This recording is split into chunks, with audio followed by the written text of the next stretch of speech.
Hi hello అందరికీ. నేను ఇప్పుడు ఎక్కడున్నానో తెలుసా? హన్మకొండ బస్ స్టాండ్ నుండి ఒక 1 కిలోమీటర్ లోపలికి వస్తే పద్మాక్షమ్మ గుడి ఆపోజిట్ లో ఉన్న కాలభైరవ గుట్టకి అయితే వచ్చేసాము. మీరు కూడా చూసాను ఎంత అద్భుతంగా ఉందో. కొంచెం పైకి ఎక్కగానే ఒక పాము రూపంలో ఉన్న ఒకటి ఇలా అవుపడుతుందండి. తల భాగం ఇట్లా నాగం పాము ఇప్పటికీ అక్కడ తిరుగుతుందని అనుకుంటున్నారు. చూసేయండి మీరు కూడా.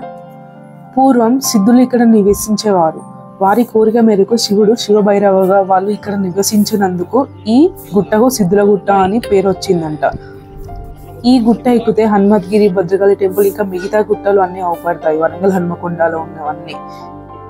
మాకైతే స్వరంగ మార్గంలోకి అయితే వెళ్ళినట్టు అనిపించింది, కానీ చాలా బాగుంది. ఇలా గోడలకు రంగులేసున్నదేమో మనకి చూపెట్టే దారి అన్నమాట. సో మనకు భయపడాల్సిన అవసరం అయితే లేదు. చూసేయండి, అక్కడ పెద్ద రాయి ఉందిగా, దాన్ని శివలింగం అని అంటూ ఉండేవారంట. చూడండి అలాగే ఉంది కదా, సేమ్ శివలింగం లాగా పైన. దాన్ని సూచిస్తూ కింద శివుని టెంపుల్ ఉంటుంది. చూసేయండి, ముందు నంది కూడా ఉంది. ఎంత చక్కగా ఉందో చూసేయండి. అక్కడ జెండాలు అసలు గాలికి అయితే చాలా బాగా ఇలా మనకి రెపరెపలాడుతూ అవపడతాయి. చూసేయండి కింద ఇది వచ్చేసి శివుని టెంపుల్. అలాగే మనం ఇంకొంచెం ఓపిక తెచ్చుకొని పైకి వెళ్తే మాత్రం అక్కడ ఒక హనుమాన్ టెంపుల్ అయితే ఉంటుంది.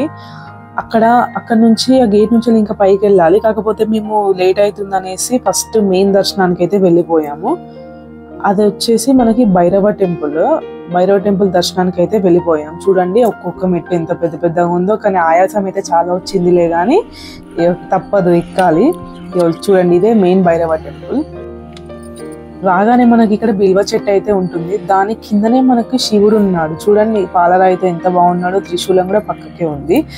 పక్కనే భైరవాష్టకం ఉంది. అసలు భైరవాష్టకం అక్కడ ఎవరిని అడిగినా కూడా టక్క టక్క టక్క చదివేస్తున్నారు. ఇది వచ్చేసి మనకి మెయిన్ దేవుని ద్వారం అన్నట్టు. అప్పుడే టెంపుల్ ఓపెన్ చేస్తున్నారు. మనకి ఫస్టే గణపయ్య అయితే ఉన్నాడు. పక్కకే మనకి ధనలక్ష్మి అమ్మవారు అయితే ఉన్నారు. ఈ అమ్మవారి ప్రతిష్టాపనకి ఒక రీజన్ ఉందంట.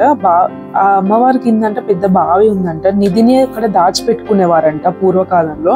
అలా నిధిని పైకి లాగుతున్నాక తాడు దిగిపోయి నిధి బావిలో పడిపోయిందంట.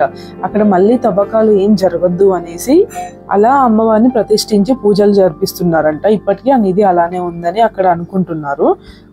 ఇది వచ్చేసి స్టార్ అంటాం కదా మనం, ఆ పూజలు చేస్తాం కదా ధనలక్ష్మికి, అదన్నమాట. ఎంత బాగున్నా చూడండి. ఇట్లా పడగలు, అసలు అమ్మవారి కోసమే ఇలా పడగల్లాగా రాక్ వెనకాల ఉందని అనిపించింది నాకైతే.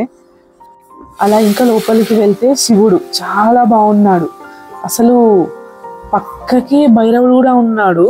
కాకపోతే శివుడు చాలా డిఫరెంట్గా అయితే ఉన్నాడు. అవన్నీ ఆభరణాలు అవన్నీ ధరించి. ఒకసారి అయితే మీరు కూడా చూసేయండి, ఎంత బాగున్నాడు కదా, రుద్రాక్షలతో. చిన్న బుల్లి శివుడు. అలా పక్కకే మనకి మెయిన్ భైరవ అయితే ఉన్నాడు. చూడండి అక్కడ భైరవుడు కిందనే మనకి ఒక పాదాలు ఉంటాయి. అవన్నీ ఒకప్పటి ఋషుల పాదాలని అన్నారు. చూడండి ఎవ్రీడే ఇట్లా పూజలు జరిపిస్తారంట. చాలా బాగున్నాడు కదా దేవుడు. అలా మేము గట్టిగా మొక్కేసుకొని అలా బయటికి వచ్చేసాం. ఇది వచ్చేసి ఆ రాయిని చెక్కారంట ఒక పేజ్ లాగా. అప్పుడు సమాచారాన్ని మనకి ఇప్పుడు అందజేయాలి కదా, అలా చెక్కి కొంచెం రాశారు. కాకపోతే దాని లిపి భాష ఏంటని అర్థం కావకపోవడంతో ఇక సైంటిస్టులు కూడా ఆపేశారన్నమాట. ఇది వచ్చేసి హోమము. ఈ హోమంలో ఎండుమిర్చి వేసి హోమం జరిపిస్తారంట. ఆ ఘాటును దేవుడే తీసుకుంటాడని అనుకుంటున్నారు ఇప్పటికీ. ఇది వచ్చేసి కాలభైరవుడు వాహనం అన్నట్టు ఆ స్వామివారికి. ఇక్కడ మనం కిందికి వెళ్తే ఇక్కడ అది వచ్చేసి పిరమిడ్ అన్నమాట.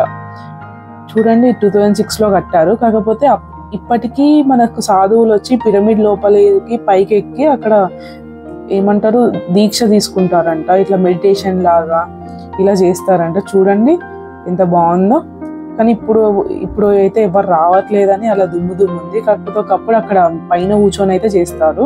ఇక్కడ మాకు భోజనాలు కూడా పెట్టారు. స్వీట్ కూడా కాలభైరవుని షేప్లో అయితే ఉంది. సో మేమైతే చాలా కఠినంగా తిన్నాము. మాకైతే ఒక అదృష్టం లాగా అనిపించింది అక్కడ ఫుడ్ దొరకడము.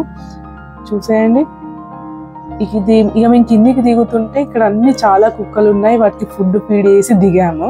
అది కాలభైరవుడు కదా. ఇలా మేము కిందికి వస్తున్న మార్గంలో హనుమాన్ టెంపుల్ అయితే ఉందని చెప్పాను కదా. ఇప్పుడు ఆ మెట్లు ఎక్కి పైకి అయితే వెళ్ళాము. ఒక్కొక్క మెట్టు చాలా పెద్దగా ఉంది, కానీ మనం చాలా ఓపిక తెచ్చుకొని అయితే ఎక్కాలి. అలా ఎక్కగానే ఈ గుడి కూడా చాలా ప్రశాంతంగా ఉంది. అసలు ఎవరు జనసంచారం అయితే లేరు. కాకపోతే బాగుంది టెంపుల్, ఇంకెవరికి తెలియదు అనుకుంటా నాకైతే. చూసేయండి, ఇది వచ్చేసి హనుమాన్ స్వామి, చాలా బాగున్నారు కదా. ఒకప్పుడు కనిపిస్తున్న హోల్స్ ఉనుకు పోసి వేడి చేసి 3 days తర్వాత కొడితే బండలు ఈజీగా పగలేవంట. ఒకప్పుడు ఇలా చేసేవాళ్ళు. ఫైనల్గా మాకైతే చాలా నచ్చింది. మీకు నచ్చితే లైక్ చేయండి, సబ్స్క్రైబ్ చేసుకోండి. ఇంకా ఇలాంటి వీడియోస్ కావాలంటే నన్ను సపోర్ట్ చేయండి. బాయ్ బాయ్, నెక్స్ట్ వీడియోలో కలుద్దాం.